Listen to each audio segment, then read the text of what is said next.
ಇನ್ನು ಮುಂದೆ ನಿಮ್ಮ ನೆಚ್ಚಿನ ಧಾರಾವಾಹಿಗಳ ಫುಲ್ ಎಪಿಸೋಡ್ಗಳು ಸನ್ ನೆಕ್ಸ್ಟ್ ಆಪ್ನಲ್ಲಿ ಮಾತ್ರ. ಶಿವಶಕ್ತಿ ಒಂದಾಗಿ ಹುಟ್ಟಿದ ಅಪೂರ್ವವಾದ ರಕ್ತ ಅತ್ತೆ. ನಮ್ಮಗು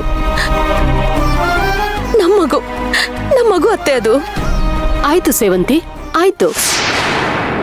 ನಿನ್ ದಾರಿಗೆ ಬರ್ತೀನಿ. ನಿನ್ಗೆ ಹೇಗೆ ಅರ್ಜುನ್ ಮಗುನೇ ಬೇಕು ಅಂತ ನಿನ್ ಹತ್ರ ಇಷ್ಟೆಲ್ಲ ಕಾರಣಗಳಿದ್ಯೋ ಹಾಗೆ ನನ್ಗೂ ಕಾರಣ ಇರಲ್ವಾ? ನೀನ್ ಹೇಗೆ ಯೋಚನೆ ಮಾಡ್ದ್ಯೋ ಹಾಗೆ ನನ್ಗೂ ನನ್ ಮಗುನೇ ಬೇಕು ಅಂತ ಆಸೆ ಇರಲ್ವಾ? ಆದ್ರೆ ಅದು ಸಾಧ್ಯ ಇಲ್ವಲ್ಲ ಅತ್ತೆ. ಹೌದು, ನಿನ್ನಿಂದ ಸಾಧ್ಯ ಇಲ್ಲ. ಆದ್ರೆ ಸೇವಂತಿ, ನಮ್ ಅರ್ಜುನ್ ಬಾಳಲ್ ಬರೋ ಬೇರೆ ಹೆಣ್ಣಿಂದ ಅದು ಸಾಧ್ಯ ತಾನೆ. ಅವಳು ನಮ್ ಅರ್ಜುನ್ ವಂಶದ ಕುಡಿ ಕೊಡ್ಬೋದಲ್ವಾ?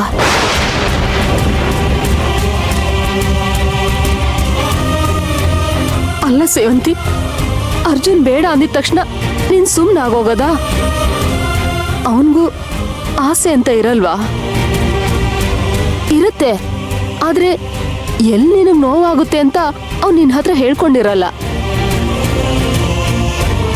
ಅಲ್ಲ ಸೇವಂತಿ, ನಿನ್ನ ಅಷ್ಟೊಂದು ಪ್ರೀತಿಸೋ ಜೀವಕ್ಕೆ ನೀನ್ ಏನ್ ಕೊಡ್ತಿದ್ಯಾ? ಬರೀ ಮಗು ಇಲ್ದೇ ಇರೋ ನೋವು, ಕಣ್ಣೀರು, ಸಂಕಟ ಅಷ್ಟೇ.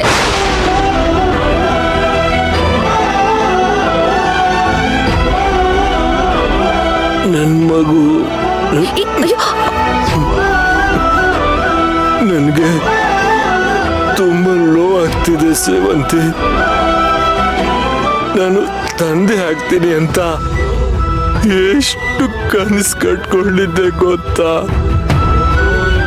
ಎಲ್ಲ ನಿರಾಸೆ ಆಗೋಯ್ತು. ಆ ದೇವ್ರು ಮೋಸ ಮಾಡ್ಬಿಟ್ಟ.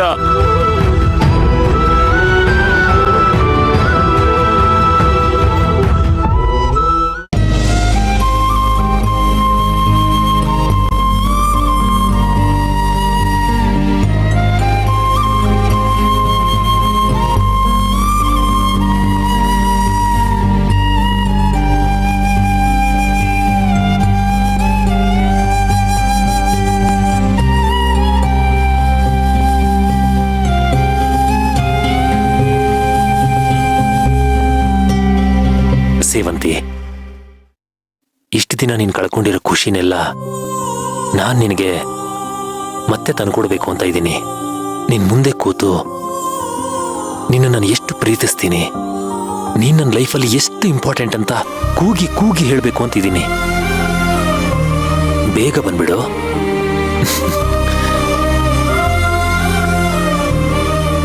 ನೀನನ್ನು ಪಡೆಯೋದಕ್ಕೆ ನಾನು ಎಷ್ಟು ಪುಣ್ಯ ಮಾಡಿದ್ದೀನಿ ಅಂತ ನಿನಗೆ ಹೇಳಬೇಕು. ಎಲ್ಲ ಕೊರತೆಗಳು ನೀನ್ ಇರುವಿಕೆಯಿಂದ ಮುಚ್ಚೋಗಿದೆ ಅಂತ ನಾನು ನಿನಗೆ ಬಿಡಿಸಿ ಬಿಡಿಸಿ ಅರ್ಥ ಮಾಡಿಸ್ಬೇಕು. ನನ್ನ ಮನಸ್ಸಲ್ಲಿ ನಿನಗೋಸ್ಕರ ಎಂಥ ದೊಡ್ಡ ಪ್ರೀತಿ ಮಹಲ್ ಕಟ್ಟಿದ್ದೀನಿ ಅಂತ ನಾನು ನಿನಗೆ ತೋರಿಸ್ಬೇಕು. ನಮ್ಮ ಜೀವನದಲ್ಲಿ ನಡೆದಿರೋ ಸಿಹಿ ಘಟನೆಗಳನ್ನೆಲ್ಲ ಮೆಲುಕು ಹಾಕ್ತಾ ನಮ್ಮ ಮನಸ್ಸಲ್ಲಿರೋ ಎಲ್ಲ ಕಹಿ ಘಟನೆಗಳನ್ನ ಕರಗಿಸ್ಬಿಡ್ಬೇಕು.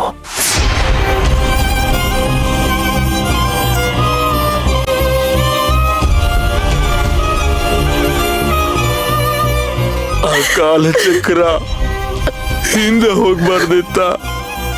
ಆಗ ನಾನು ನನ್ನ ಮಗುನ ಉಳಿಸ್ಕೋತಿದ್ದೆ. ಸೇವಂತಿ, ನಾನ್ ನನ್ನ ಮಗನ್ನ ತುಂಬಾ ಪ್ರೀತಿಸ್ತೀನಿ. ಅವನ್ನ ಚಿಕ್ಕ ವಯಸ್ಸಿಂದನೂ ಅವ್ನ್ ಯಾವುದೇ ರೀತಿ ಕೊರತೆ ಬರ್ದೇ ಇರೋ ಹಾಗೆ ನಾನು ನೋಡ್ಕೊಂಡಿದ್ದೀನಿ. ನನ್ನ ಮಗ ಚೆನ್ನಾಗಿರ್ಬೇಕು ಅಂತ ನಾನು ಯಾವಾಗ್ಲೂ ಬಯಸ್ತೀನಿ ಸೇವಂತಿ. ಅವನಿಗೆ ಜೀವನದಲ್ಲಿ ಅಪ್ಪ ಆಗೋ ಅರ್ಹತೆ ಇದ್ರೂ ಅವನ ಅಪ್ಪ ಆಗಲ್ಲ ಅನ್ನೋ ನೋವು ನನಗೆ ತುಂಬಾ ಆಗ್ತಿದೆ ಸೇವಂತಿ. ನೀನು ಇದ್ರ ಬಗ್ಗೆ ಒಂದ್ಸಲ ಯೋಚನೆ ಮಾಡು ಪ್ಲೀಸ್. ಅಲ್ಲ ಸೇವಂತಿ, ಇದ್ರಲ್ಲಿ ನಿನ್ ತಪ್ಪಿದೆ ಅಂತ ನಾನು ಹೇಳ್ತಿಲ್ಲ. ಆದ್ರೆ ಈ ತಪ್ಪುಗಳಿಗೆ ನೀನ್ ಕಾರಣ ಆಗ್ಬೇಡ ಅಂತ ಹೇಳ್ತಾ ಇದ್ದೀನಿ ಅಷ್ಟೇ. ನಾನಾ? ಹೌದು ಸೇವಂತಿ. ನೋಡು, ನಾನ್ ಸತ್ರೆ ನನ್ಗೆ ಬೆಂಕಿ ಇಡೋದಕ್ಕೆ ನನ್ ಮಗ ಇದ್ದಾನೆ. ಆದ್ರೆ ನಮ್ಮ ಅರ್ಜುನ ಸತ್ರೆ ಅವನಿಗೆ ಬೆಂಕಿ ಇಡೋದಕ್ಕೆ ಅವನಿಗೆ ಸ್ವಂತ ಮಗ ಅಂತಾನೆ ಇಲ್ವಲ್ಲ ಸೇವಂತಿ. ನಮ್ಮ ಅರ್ಜುನ್ ಹತ್ರ ಎಷ್ಟೊಂದು ಆಸ್ತಿ ಅಂತಸ್ತಿದ್ರೂ ಅದನ್ನೆಲ್ಲ ಮುಂದುವರ್ಸ್ಕೊಂಡು ಹೋಗೋದಕ್ಕೆ ಅವನು ವಂಶದ ಕುಡಿ ಅಂತ ಯಾರಿದ್ದಾರೆ? ಯಾರಿದ್ದಾರೆ ಸೇವಂತಿ? ಯಾರಿದ್ದಾರೆ? ನನ್ ಮಗನ್ ವಂಶ ಬೆಳಿಲಿಲ್ಲ ಅಂದ್ರೆ ಅದಕ್ ಕಾರಣ ನೀನು. ನನ್ ಮಗ ಒಂಟಿಯಾಗಿ ಸಾಯ್ತಾನೆ ಅಂದ್ರೆ ಅದಕ್ ಕಾರಣ ನೀನು ಸೇವಂತಿ.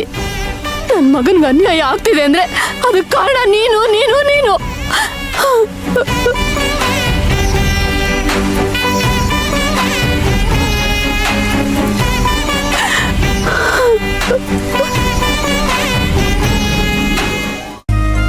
ಸೇವಂತಿ, ಇವತ್ತು ನಿನ್ನ ಮೇಲೆ ನನ್ನ ಒಲವಿನ ದಾರಿನೇ ಹರಿಸ್ಬೇಕು ಅಂತಿದ್ದೀನಿ. ಲೇಟ್ ಮಾಡಬೇಡ ಪ್ಲೀಸ್, ಬೇಗ ಬಂದ್ಬಿಡು ಚಿನ್ನ.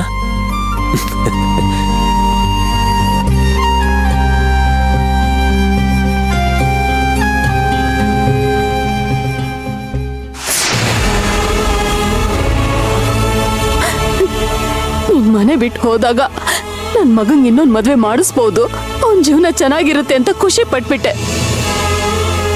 ಆದ್ರೆ ನೀನು ಮತ್ತೆ ವಾಪಸ್ ಬಂದೆ.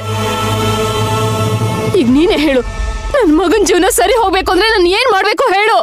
ನಿಮ್ ಮಗನ್ ಜೀವನ ಸರಿ ಹೋಗ್ಬೇಕು ಅಂತಾನೆ ನಾನು ಮನೆ ಬಿಟ್ಟು ಹೋದೆ ಅತ್ತೆ. ನನ್ನನ್ನು ಹುಡ್ಕೊಂಡು ಬಂದಿದ್ದು ನಿಮ್ ಮಗನೇ.